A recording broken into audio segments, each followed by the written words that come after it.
Welcome back to Monster Tamer, a 2D Pokemon-like RPG created Phaser 3. Previously, we worked on updating our level JSON file to now include metadata for our encounters and which encounter area that is in our game. If you missed the previous videos, there'll be links in the video description to the source code up to this point, as well as the complete source code for this video. There'll also be links to previous videos if you'd like to catch up. So let's get started. Alright, so now that we loaded in our new assets and we have our new level JSON file, what we can do is we can start using our new metadata inside our world scene. And so what we're going to go ahead and do is let's go ahead and open up our world scene. And what we need to do is when we go ahead to encounter one of our monsters, we're going to go ahead and check our encounter layer metadata to see which area ID it is. And based on that ID, we're going to show different random monsters in our game. And so the first thing we'll do is we're going to go ahead and work on grabbing that metadata from our tile level data. And so go ahead and do this. We're going to follow our same pattern where we're adding our properties from tiled as objects in our game. And so I'm just going to go ahead and copy this block of code here. I'm going to go ahead and paste it in our world scene. And we're going to go ahead and update this. So instead of tiled sign property, this is going to be tiled encounter property. And we'll go ahead and change this from message to area. And so when we create our level in tiled, we just call this area, and then we have an ID tied to it. So then what we want to do is we want to go down to where we encounter a monster in our game. And so we'll come down to our handle player movement update method. And so right here, once we determine if we've encountered a monster, what we need to do is we're going to go ahead and grab that encounter area from our JSON data. And so I'm just going to go ahead and just add a few new lines space here. All right, so what we need to do is we need to go ahead and grab that property from our layer. And so what I'm going to do real quick is I'm going to come down to where we create our NPCs. And what I'm going to do is I'm going to copy one of our lines of code tied to where we grab our tiled object property here. And so I'm just going to grab this NPC frame one. I'm going to come back up to our code. I'm going to go ahead and paste it. And so for our variable, we'll go ahead and call this encounter area. And so this is going to be our tiled object property array. And so we want to grab this from our encounter layer. And we'll go ahead and grab the layer from here and we'll grab our properties. So then we want to find where our property name is equal to our tiled encounter property and then area. And so what we'll do is we'll go ahead and we'll get rid of our default. And so we're going to expect this value to be on every single one of our encounter areas. And so then what I'm going to do is I'm going to do a console log. I'm going to log out that encounter area. All right, so we're going to go ahead and test, make sure our change is working. I'm going to go ahead and start a new game. And what I'm going to go ahead and do is I'm going to come up to right where we're going to encounter some monsters in our game. And I'm going to go ahead and save. So then I have that spot in our game. And then what I'm going to go ahead and do is I'm going to jump over to our preload scene. And I'm just going to change our starting scene to be our world scene so we don't have to go through our title scene again.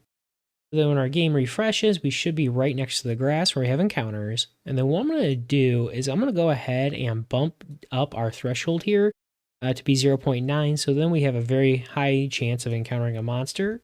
And so when we go in the grass, what we should see is right in our console log, we should see we enter encounter zone and we grab that ID from our level data. Perfect.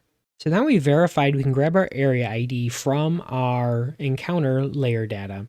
We need to go ahead and add in our logic for building our list of possible monsters that can spawn in a particular area. And so what we're going to do is we're going to continue our pattern. We're going to have this data live in a JSON file. And so we're going to have a JSON file that's going to have an object of our IDs representing our areas. And each of those IDs is going to have an array of our possible monsters that can spawn in that area. And then that way we can easily configure and add new monsters and the metadata tied to those monsters from this JSON file. And so to go ahead and do this, what we'll do is let's come over to our code. Let's go into our assets data folder and we're going to make a new file. And we're going to call this encounters JSON. And so inside this JSON file, we'll have an object. And on our object, we're going to have all of our keys will be the ID of the areas in our game. And our value is going to be an array of IDs. And so we're going to start off with a very simple data structure. And so we're just going to have the IDs of the monsters we want to spawn in the area we're in. And so we're just going to go ahead and do 2 for the time being. So then that way it's mapped to our Carnodusk. That should be spawning automatically. And then later on, as we keep improving the functionality and the logic tied to this, we can advance that data structure. So now that we have a new JSON file, we need to go ahead and load that into our preload scene. So let's start off in our asset keys and let's add a new JSON key for this. So let's go up to our data asset keys. I'm going to go ahead and copy this. We'll go ahead and paste it. And we're just going to call this encounters. And we'll go ahead and update our value. Let's jump over to our preload scene, and we're going to go ahead and update our data here as well. So if we come up to where we load in our JSON data, let's go ahead and copy this line. We'll go ahead and paste, and we'll go ahead and call this encounters, and we're going to call this encounters JSON. So now what we'll need to do is in our world scene, once we have our encounter area, that ID, we need to go ahead and grab our data from our JSON file. And so let's jump over to our data utils so we can go ahead and build out that functionality. And so what I'm going to do is I'm going to copy this block of code here for our get monster by ID. And we're just going to change our method name. So we'll do get encounter area details. And so we'll have our scene. And we're just going to do area ID. So then we're going to go ahead and grab our encounters JSON data from our cache. And so for our data, we don't need to do find because we just have an object. We can just go ahead and grab it by our ID. So we'll do return where our data and our key is the area ID that we provide. So then we're going to go ahead and just get rid of that code here. And then what we need to do is we just need to go ahead and create a type for this. So we don't want to be returning monsters. We're going to return a brand new type. So if we come to our type definition file, what we'll do is I'm just going to copy this here. And then for our type definition, we're going to go ahead and call this encounter data.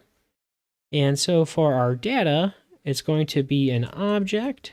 And our object is going to have a key that is a string. And then we're going to go ahead and have a number array for our data structure. And then back in our data utils, let's go ahead and we'll update our type. And so this is going to go ahead and be our encounter data. And it's not an array of it. It's just going to be the data itself. And then real quick, I'm just going to go ahead and add in our JSDoc types. And so we'll have our Phaser 3 scene where we get our cache from. And then we're going to go ahead and return a number. We're going to go ahead and return a number array. And then we'll have our area ID will be the ID of the area we want to grab data for. So now back in our world scene, we should be able to go ahead and grab that list of monsters. And so what we'll do is we're just going to make a new variable. So we're going to do const, and we're going to do possible monsters will be equal. So we'll do possible monster IDs will be equal to our data utils. We'll do get encounter area details. We'll pass in this scene, and then we'll go ahead and pass in our encounter area. And then what I'm going to go ahead and do is I'm just going to do encounter area ID. And that way it's very explicit of what we're passing here. And then what I'm going to do is I'm just going to do another console log, and I'm just going to do possible monster IDs. So we'll go ahead and save. We should be able to go ahead and test our changes. So let's come up into our grass, and what we should see right away is we have our ID of 1, and then from our JSON file, we're grabbing that array that only has 2 in it. Perfect. So now what we want to do is from that array, we just want to choose a random monster for the time being. And so we're going to do something very simple where we just grab a random index from our array, and we'll use that to grab our monster. And then later on, we're going to go ahead and use an algorithm to have some better logic tied to encountering monsters. And so to go ahead and get all this working, what we'll go ahead and do is we'll make a new variable. We'll do const, we'll do random monster index. We're going to set that equal to our phaser. We'll use our math utils, and we'll do between. And so for our min value, we'll have 0. And then we need to go ahead and grab the length of our array. And so we're going to have our possible monster IDs. We'll grab our length. We'll subtract 1, so we will be within bounds of our array. And so this is going to give us our random index. And now we just need to grab our monster ID from that. So we'll do const. We're going to do our random monster ID. And so now we can use our possible monster IDs array, and we'll use that random index to choose one of our monsters. And then what I'm going to go ahead and do is I'm going to go ahead and update our console log statement to have some of this data. And so we're going to do player encounter a wild monster, and we'll do in area. And so we'll go ahead and have our encounter area ID and monster ID has been picked randomly. And we'll go ahead and add in that random monster ID. So now we'll have that data there, so we can go ahead and get rid of this. And I'm going to go ahead and clean up this old to-do here.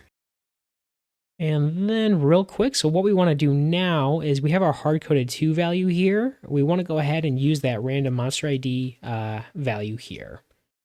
So go ahead and save. We should be able to test. And it's going to seem like nothing has changed because we're passing the same monster ID as before. But what we should see is everything is still working when our battle scene starts. So when we go into our battle scene, we have our encounter, we can see we grabbed our wild monster in area 1, and our monster ID was randomly picked, and it was 2.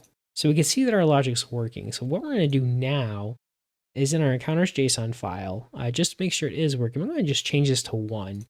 So in theory, if we do this, we should go ahead and just encounter another Iguana Knight, and which we do, perfect. And if we want to go ahead and have some randomness, let's go ahead and do 1 and 2 for our IDs.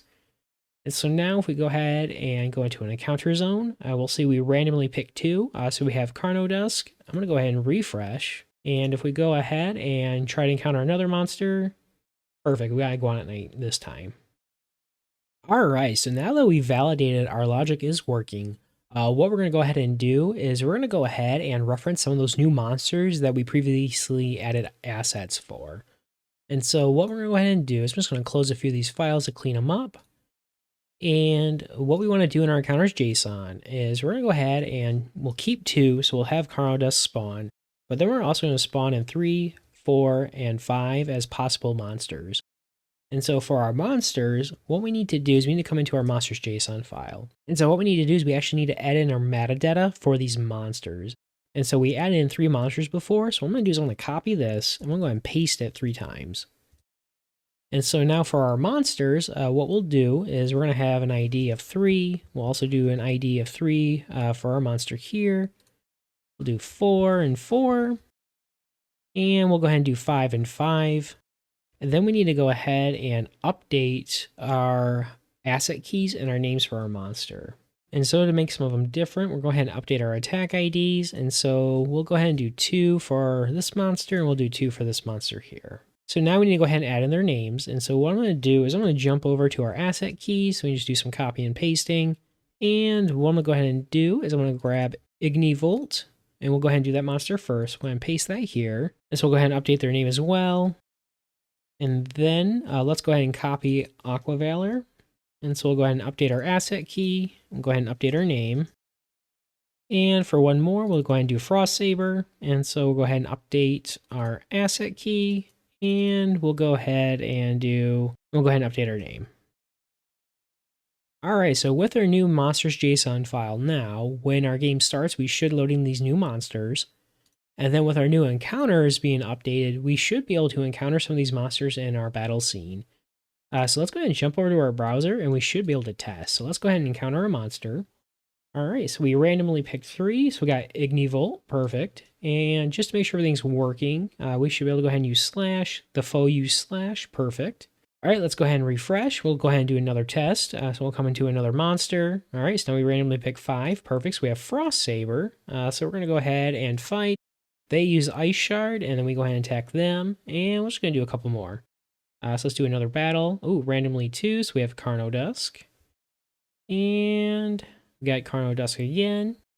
And let's just see if we can get our other monster. Alright, so we have Aquavalor, and if we go ahead and attack, we should use slash, and they should use slash. Perfect. Alright, with that actually brings this video to an end. In our next video, we're going to go ahead and we're going to work on adding some more advanced logic for our random monster encounters. And we're going to take a look at the weighted random method for doing this. So as a reminder, there's a link in the description of the video to the complete source code for this video. And as always, thank you so much for watching. I hope you enjoyed the content. If you did enjoy the video, please consider liking the video and hitting the bell icon to be notified when the next video in this series is released.